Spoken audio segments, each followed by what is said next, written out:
because I didn't want to give people that didn't know me the opportunity to judge me for my sexual orientation before they understood that I was a good teacher. I was nominated for Teacher of the Year. I knew what I was doing in the classroom.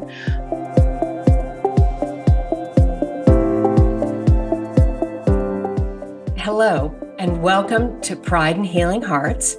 This is the first episode in a special series of our Mad and Lucy Mind the Gap podcast. I'm Mad, pronouns she, her, and I'm thrilled that you're joining us today as we dive into some personal, powerful stories of reconciliation, understanding, and self-healing within the LGBTQIA+ community. And I'm Lucy, pronouns she, her. In this series, we are talking to people who are willing to share part of their life stories, specifically their experiences in coming out as a member of the LGBTQIA+ community. We will hear how they've navigated the challenges of broken relationships and what their healing process has looked like, finding ways to move forward and thrive despite the adversity.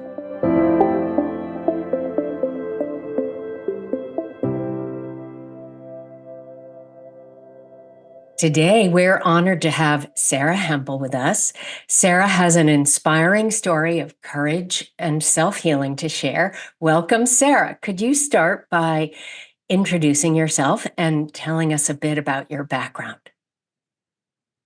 Hi, Matt. Hi, Lucy. Yes, thank you for having me here today. Like you said, my name is Sarah. My pronouns are she, her. And I was formerly an elementary teacher working with students in grades kindergarten through third grade. So that's about children aged 5 to 9 years old.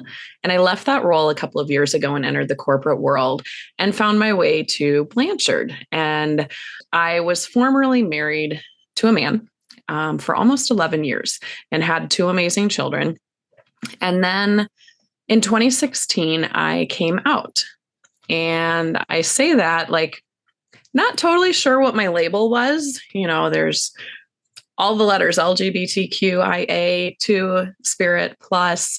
But I joke that just like David says on Schitt's Creek, I like the wine, not the label. I had met a wonderful woman, Jen, and she, started off as my girlfriend and ultimately married her. We're almost married for 6 years now. And we've got 2 beautiful children, boy-girl twins. So that's a nutshell version of my story. We're so glad to have you here. Thank you. All right, let's start from the beginning. Can you tell us about a significant moment in your life where your identity, your LGBTQIA+ identity, impacted a close relationship? What was that experience like for you?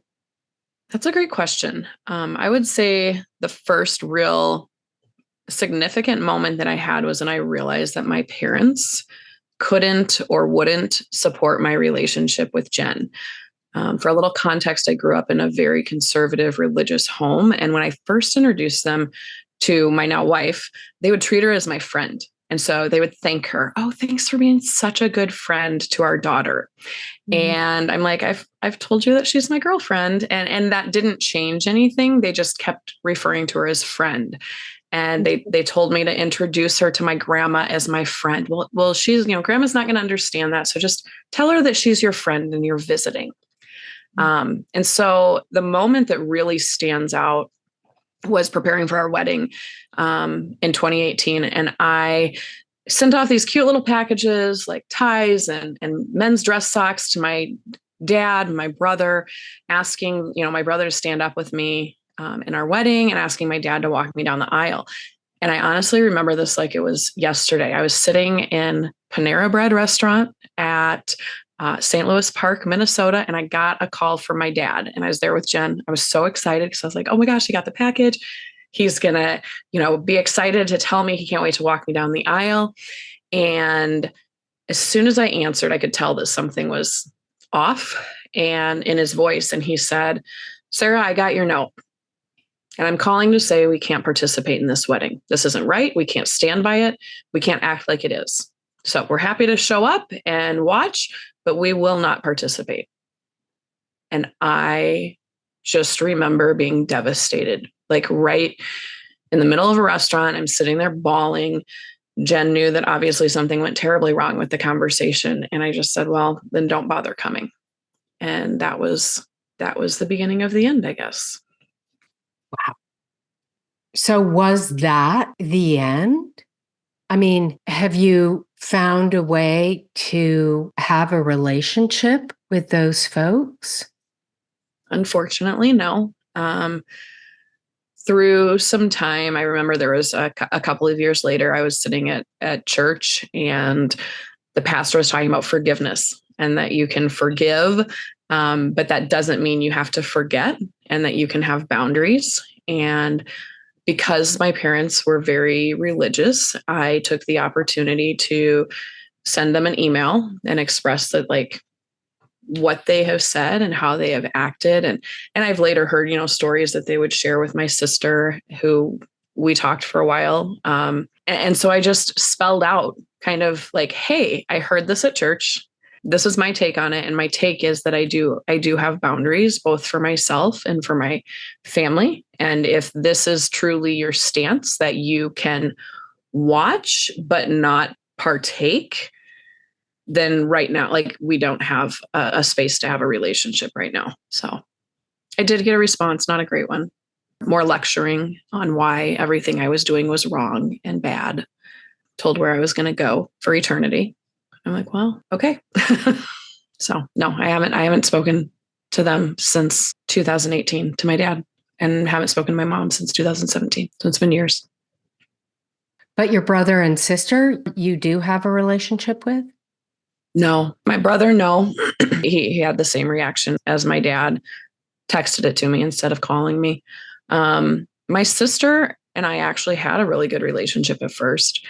And her husband is actually who walked me down the aisle. That stayed intact for a few years. But then over the course of the next few years, they really seemed to change their viewpoint on me. And it kind of like slowly died, if that makes any sense, and just got to a point where it was easier to not talk than to talk, because every conversation that I'd have with my sister was strained. And you have to remember, like, I can't talk about trying to get pregnant with the twins, because she was trying to get pregnant with her husband and she was struggling with infertility. And so when I did get pregnant with the twins, and here I am, a queer woman who paid for some sperm from a donor, gets pregnant with twins, and she's been trying with her spouse for years and can't.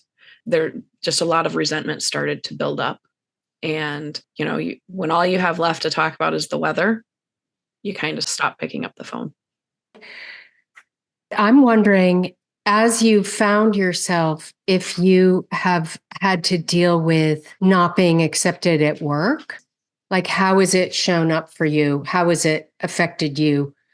Yeah. So it most prominently was apparent for me, I guess, when I was teaching. So I was in education for about 15 years, like I said. And after I came out, this district that I worked in knew me, my married name, then they knew my maiden name, then they knew my new married name, as I kind of went through those transitions. And towards the end of my career there, I began, like, it was the whispers. That's the gay teacher. You don't want your kids in her class.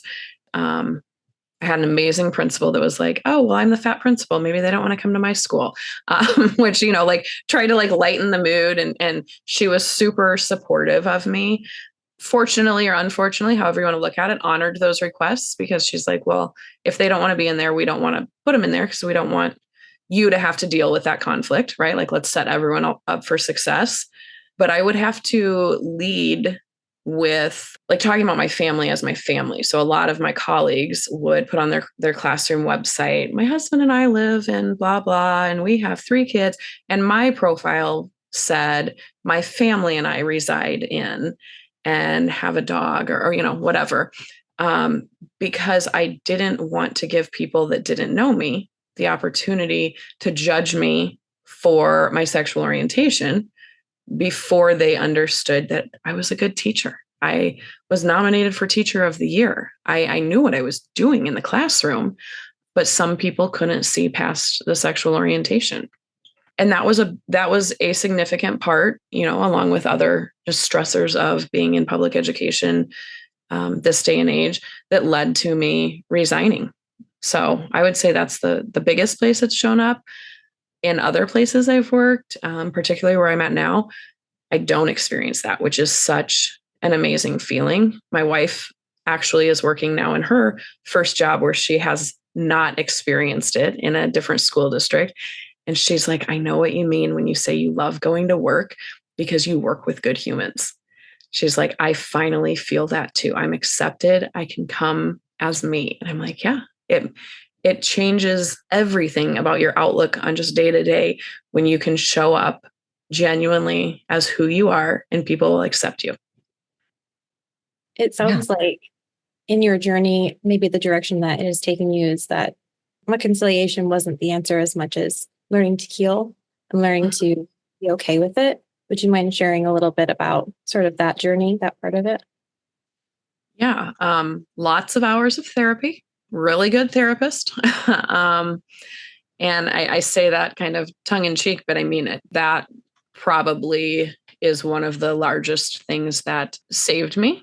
And to be clear, I've not had suicidal ideation through this. And I'm very grateful that I have not been brought to that, because I know that is some people's experience. But when I say save me, like the desire to want to live and like be my bright, vibrant self. So working with my therapist, I learned that I can't change someone else's beliefs. I can show them, the age-old phrase, like I can show them what good looks like. I can show them how to be respectful, and I can be respectful in my communications. But like I've done what I could do, and now I have to have those boundaries, and the rest is out of my control. The day that someone picks up the phone and calls to say, I'm sorry that we hurt you, maybe something will change. But I also know that I'm not holding my breath waiting for that to happen. And so recognizing like this was out of my control and I couldn't change how they thought of me or saw me, that's where I finally started to find some peace and healing. It's certainly not easy by any means.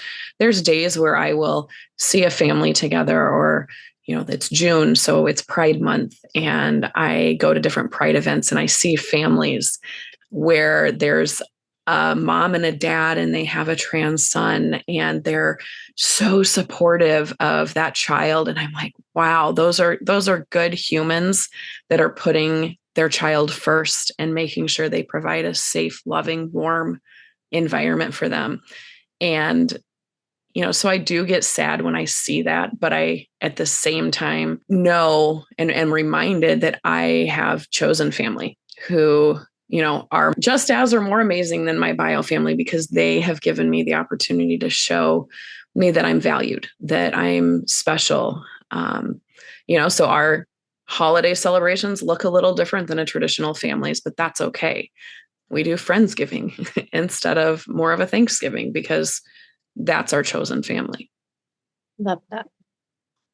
So, Sarah, what advice would you have for people who, like, they're in relationships with others and therefore kind of having to put a stake in the ground? But I'm thinking maybe of young people who aren't really sure. And how do they kind of protect themselves as they're questioning? And I don't think it's limited to young people. But I guess as young people maybe are more dependent on the support, of their validation. Yeah. The first thing I'll say, I said it before, is therapy. I'm a huge advocate of therapy and finding a good therapist, and understanding that the first therapist that you meet may not be the one. And it's okay. That was hard for me to understand, because I was like, I feel bad. They're going to think that I didn't like them. And the reality was, no, that like they want you to have the person that meshes with you the best.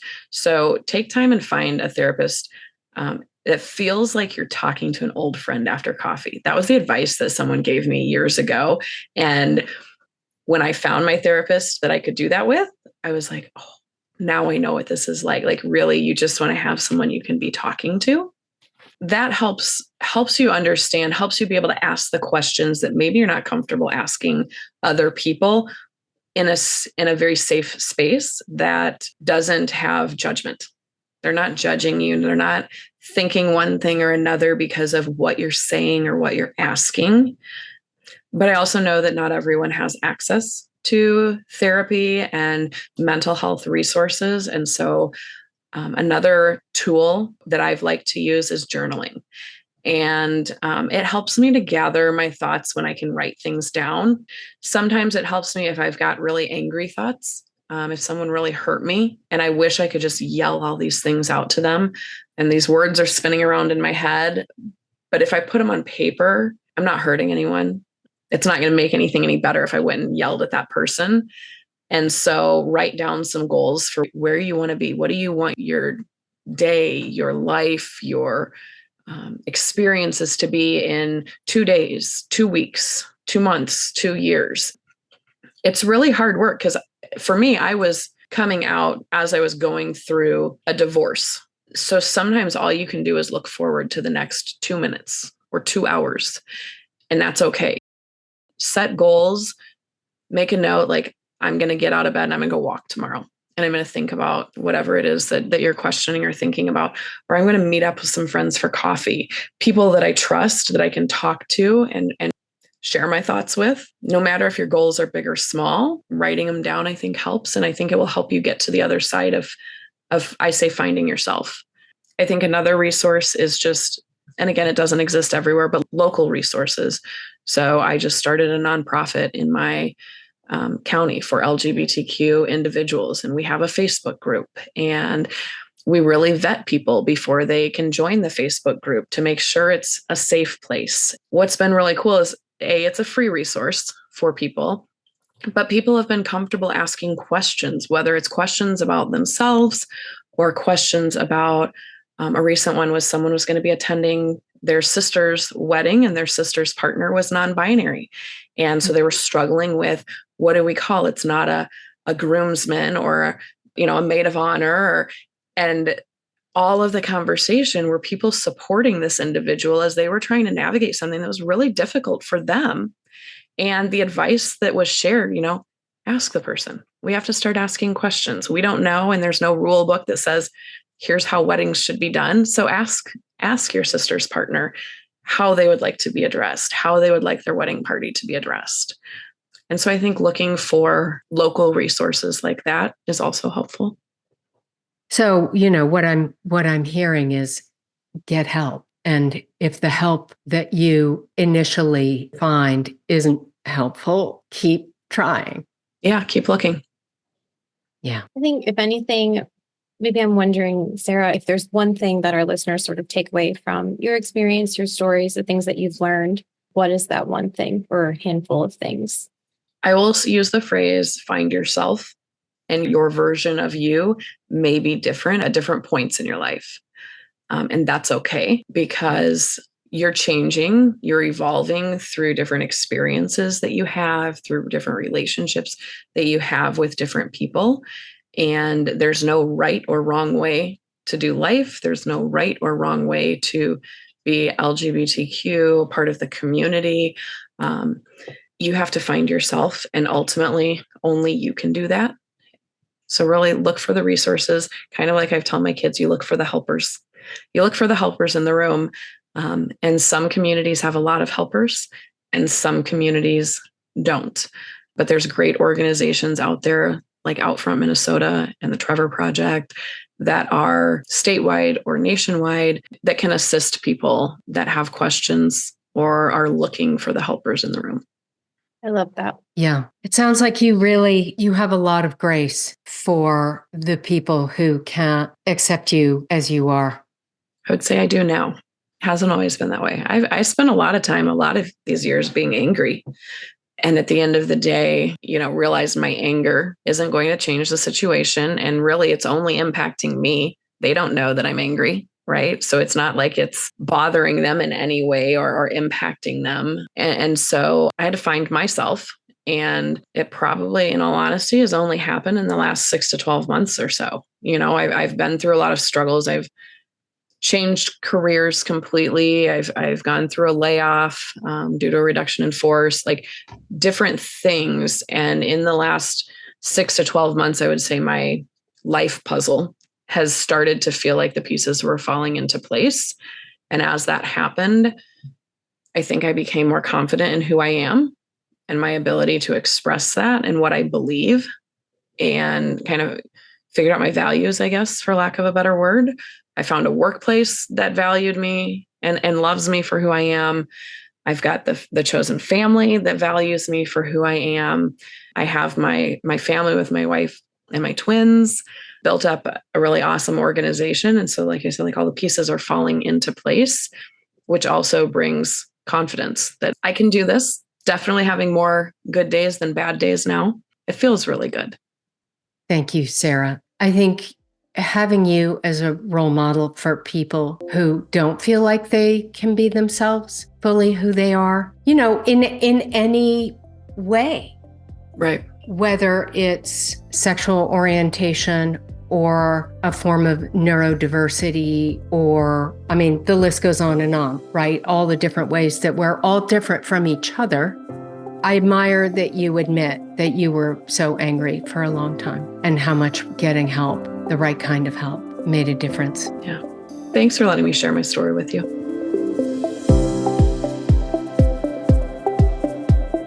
As we wrap up today's episode, we've heard a powerful story of resilience, understanding, and healing. Thank you so much, Sarah, seriously, for sharing your journey with us. Your courage and insights are truly inspiring. So we hope that today's conversation has offered hope and guidance to anyone facing similar challenges. Healing is a journey. In fact, you can only do it one step at a time, whether that means reconciling with others or finding peace on your own or with a chosen family. So if you have any thoughts or stories that you'd like to share, we really want to hear them. Reach out to us at leadify@blanchard.com. Engage with us on social media. Links are in the show description. Thank you for joining us on this episode of Matt and Lucy Mind the Gap. Until next time, keep minding the gap, looking out for one another, and advocating for the love and acceptance everyone deserves.